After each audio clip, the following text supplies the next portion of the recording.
अस्सलाम वालेकुम दोस्तों। टीम पाकिस्तान न्यूजीलैंड में टी20 सीरीज हारी तो पाकिस्तान बहुत मजाक बना। लोग कहते हैं ये पाकिस्तान का डोमेस्टिक टैलेंट है जिसको लिए फिरते हैं। ये क्रिकेट का हाल हो चुका है पाकिस्तान का।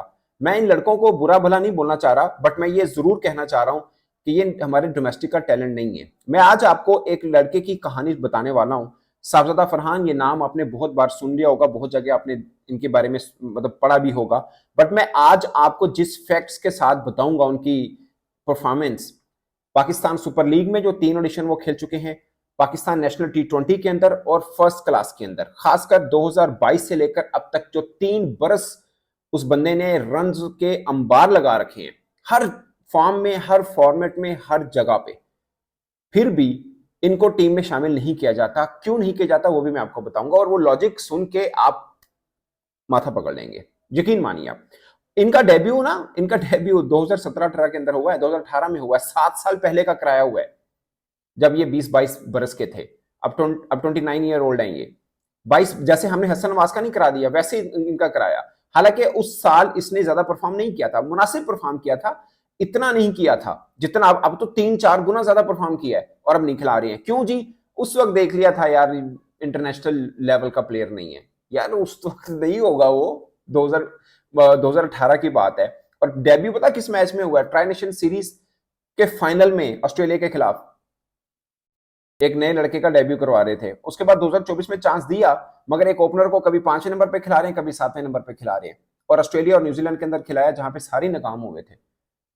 मतलब वो भी सीरीज हारे, ऑस्ट्रेलिया वाली भी हारे, न्यूजीलैंड वाली भी हारे, एक आधा शायद वो भी खेला जिम्बाब्वे वाला मैच भी। बट पॉइंट इज, वैसे अपने दूसरे मैच में 39 रन भी किए थे इस बंदे ने। उसके बाद एक ही मैच और मिला था, फिर ड्रॉप कर दिया। 2018 के बाद 6 साल नहीं खिलाया, फिर 2024 खिलाया था। ये लोग जो समझते हैं ना कि पाकिस्तान क्रिकेट बिल्कुल बर्बाद होगी, मैं हमेशा एक बात को 10,000 बार कह चुका हूं, मैं अब भी कह रहा हूं। ये रोहित शर्मा, ये विराट कोहली, ये बुमराह, आप इनको छोड़ दीजिए, आप इनको छोड़े। ये सुशांत सिंह है जो लड़का जिसने कल खेला है, और आशुताशु एक शर्मा है जो परसों जिसने रन किए हैं, और भी 2-3 आर्या लड़का है। इनको 2 महीने के लिए पाकिस्तान डोमेस्टिक सिस्टम में भेज दें, पाकिस्तान क्रिकेट बोर्ड की छतर छाव में भेजें। आपको कोड़ियों के भावना मिले तो बात करिएगा। ये जो डोमेस्टिक परफॉर्मर आईपीएल में आपको नजर आ रही है, ना मिले तो बात करिएगा। ऐसा कमाल सिस्टम है हमारे क्रिकेट बोर्ड का, विद ड्यू रिस्पेक्ट। ऐसे डिस्करेज किया जाता है। अब मैं आपको परफॉर्मेंस बताता हूं साहबजादा फरहान की। अब जरा ना दिल थाम के परफॉर्मेंस सुनिएगा, तीनों की बताऊंगा, फिर मुझे बताइएगा कि दुनिया का कौन सा बंदा इस बंदे को टीम में नहीं डालेगा। मुझे एक बंदा ये बता दे इस परफॉर्मेंस के बाद उसकी जगह नहीं बनती है, एक बंदा बता दे। अभी इस साल जो नेशनल टी20 हो रहा है, इसके 300 हैं, 300, 147 की एवरेज है। सिर्फ एक इनिंग में 50 नहीं है, बाकी किसी में 50 या 100 जरूर है। 6 इनिंग खेल चुका हुआ है, 2 में तो आउट भी नहीं हुआ। 147 की एवरेज है, वुड यू इमेजिन। और 194 का स्ट्राइक रेट है, 194 पाकिस्तान के किसी लड़के का।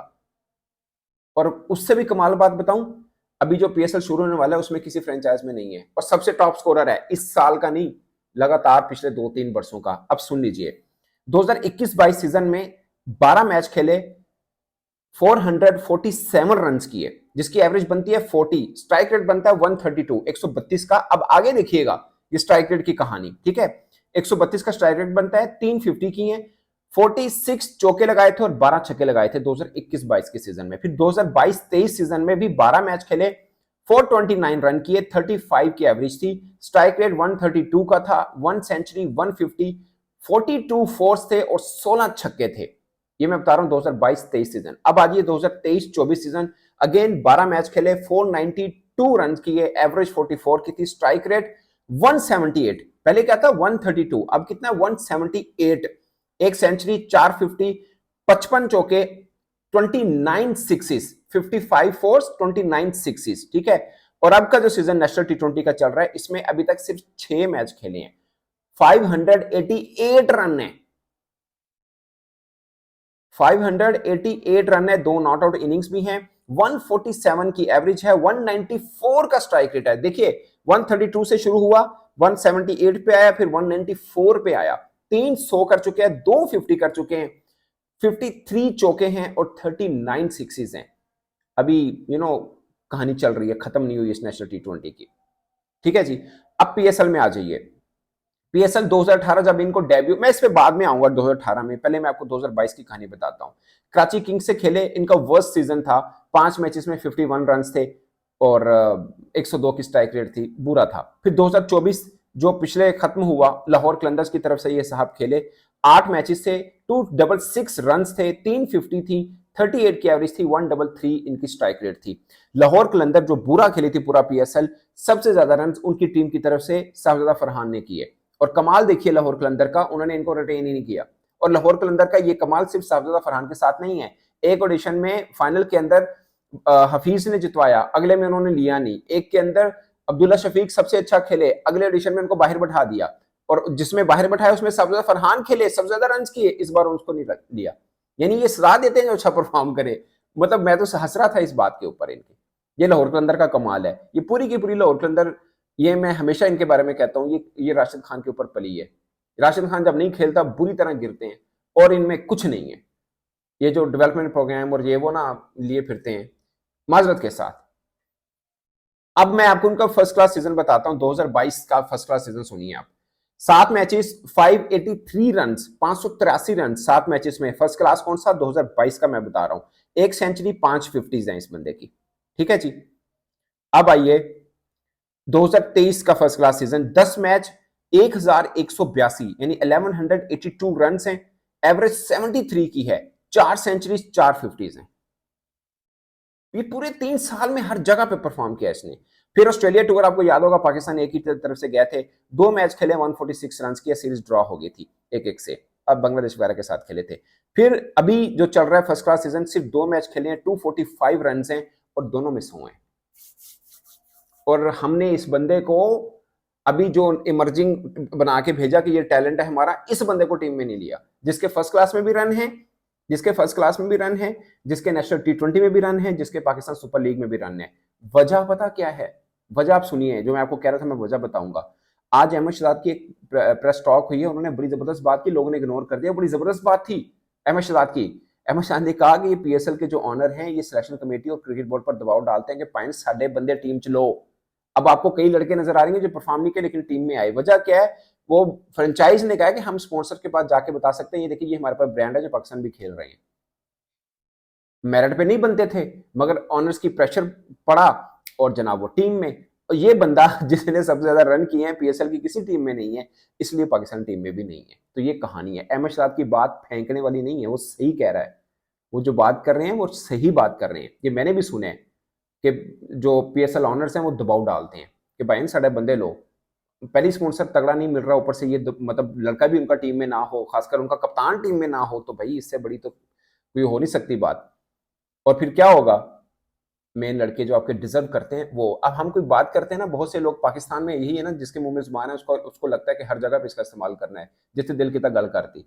भाईजान, हम ये बात नहीं कर रहे कि जो नए लड़के उनको जगह ना मिले, उनको बिल्कुल मिलनी चाहिए, उनको मुसलसल चांस मिलने चाहिए। मगर मेरा सिर्फ पॉइंट ये है कि जिसने डोमेस्टिक में परफॉर्म किया उन नए लड़कों को, ऐसे नहीं है कि जो सिलेक्शन कमेटी में डाल दिया कि यही लड़के हैं जी, जो बेहतर परफॉर्म कर रहे हैं उनको होना चाहिए। इनको भी अब आपने डाल लिया तो इन बेचारे के साथ भी वो ना करे जो सबजादा फरहान के साथ किया। अब इनकी वजह क्या है जी? कहते हैं जी इंटरनेशनल म्यार का प्लेयर नहीं है, तो पाए फिर थोड़े बाकी खड़ी खड़ी इंटरनेशनल म्यार देने। मैं हमेशा बात करता हूँ, सलमान आगा पे सबने तनकीद की, प्लेयर नहीं है। मैंने कई बार लोगों को बोला, उस वक्त भी बोला जब उसकी 88 की स्ट्राइक रेट का ताना दिया जाता था, मैंने उस वक्त भी बोला था कि सलमान आगा के डोमेस्टिक में रन है फर्स्ट क्लास के अंदर 1700 है उस बंदे के, जिसके डोमेस्टिक में रन है, वो टेक्निकली मार नहीं खाएगा। और अब देख लें पूरी न्यूजीलैंड टूर में सबसे तगड़ा वो खेला है। इस बंदे के फर्स्ट क्लास में रन है, जिसके फर्स्ट क्लास में रन है ना भाई, आप उसको एम ए वेला नहीं समझ सकते। वो उसमें कुछ ना कुछ उस बंदे में है, इसलिए रन बनते हैं। और आप अगर आपको लगता है कि ये नहीं है इंटरनेशनल स्टैंडर्ड का, तो भाई फिर आप अपना लेवल बदलिए, क्योंकि आपके डोमेस्टिक में तो सबसे ज्यादा रन यही बंदा कर रहा है। मैं भी एक चीज इनकी देखना चाह रहा था, 10 है फर्स्ट क्लास के अंदर, इसके 45 की एवरेज है साहबजादा फरहान की। कमाल है यार, 2750 है। और जो टीम के अंदर है उनमें से, मैं वैसे किसी के नाम नहीं लेना चाह रहा, जो अभी नए लड़के लिए हैं उनमें से एक का सिर्फ 100 है फर्स्ट क्लास में, एक का फर्स्ट क्लास में 100 भी नहीं है। पूरी पाकिस्तान टीम उठा के देख ले, सलमान आगा के 1700 हैं फर्स्ट क्लास में। अभी आज उमैर बिन यूसुफ खेले हैं, उनके 1100 हैं, 10 हैं या 11 हैं। बाकी किसी के दो भी नहीं है फर्स्ट क्लास के अंदर, इस बंदे के 10 हैं और डोमेस्टिक टी20 के अंदर भी रन है, स्ट्राइक रेट भी जबरदस्त है, फिर टीम च नहीं गए यार, ये ज्यादती करें आप। और फिर उसका होता क्या है, फिर होता यह है कि आपका मजाक उड़ता है।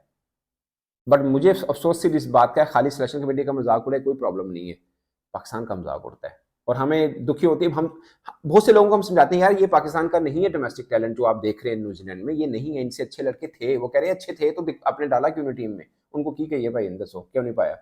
अब इस लड़के की परफॉर्मेंस देखिए, इस नेशनल टी20 में 300, जिस बंदे के एक ही इवेंट के अंदर 300 है, कितना बल्ला चल रहा है 2022 से लेकर अब तक। कोई हमारे मामे चाचे का तो है नहीं, मैं लाहौर में रहता हूँ, ये मेखल केपी की से हैं, कोई ताल्लुक नहीं है। मेरी ऑनेस्टली स्पीकिंग कभी इस बंदे से बात भी नहीं हुई है, बट एक मेरिट पे बात बनती है, उस पर बात करनी चाहिए। Is a very good character. अभी मुझे लगता है इनके 7-8 साल भी बाकी हैं, 29 बरस के हैं, चले पाकिस्तान सिस्टम में अब समझ लीजिए 30 साल का होगा, 31 साल का होगा यार, फिर भी 7-8 6-7 साल खेल सकते हैं। और आपने टाइम जाया किया है इनका, एक कॉन्टिन्यूटी ना दे के। अब हम इनको दिए 2 सीरीज दें एक अच्छी पाकिस्तान के अंदर या एशियन का भी, बांग्लादेश के खिलाफ डालिए इसको, मुझे दिखाएगा इनके बराबर में कोई और आ जाए तो। अभी भी नेशनल टी20 हमने खेला है ना टी20 न्यूजीलैंड में, 4 लड़के और बनते हैं, एक साबजा फरहान बनता है, एक वसीम जूनियर बनता है, एक जमान खान बनता है, और लोगों को नहीं करेंगे इत्तेफाक, बट मुझे लगता है कि रिजवान भी बनते हैं। चले आप ना समझिए उनको, ये 3 लड़के डाल के आप टीम का रिजल्ट देखिए। मैं ये नहीं कह रहा सीरीज जीत जाएंगे, मगर फीकी सीरीज नहीं होगी, मजे का मुकाबला होगा, आपको पता चलेगा कि टैलेंट पाकिस्तान का है, बुरा नहीं है। इस पर दोस्तों आप अपनी राय कमेंट के सूत्र में जरूर आएगा। मेरी तरफ से इतना ही, इजाजत दीजिए, अल्लाह हाफिज।